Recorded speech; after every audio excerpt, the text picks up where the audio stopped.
I'm about to show you how I record my computer screen for free. So to get the ball rolling, the program I use is OBS Studio. This program is free and it's available for Windows, Mac, and Linux. Once you have the program downloaded and open, do not be discouraged or intimidated by all the buttons you see on the screen.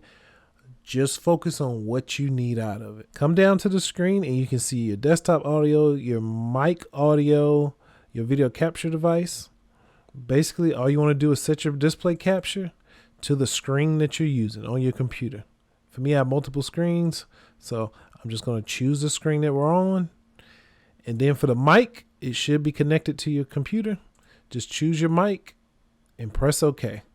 When you're ready to start recording your screen, come over here to the right in this panel and just press Start Recording.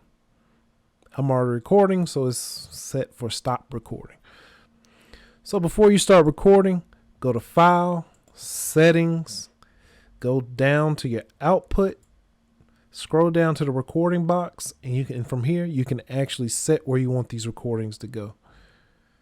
You can set your recording quality, the recording format, and the encoder. And that is how you record your screen for free.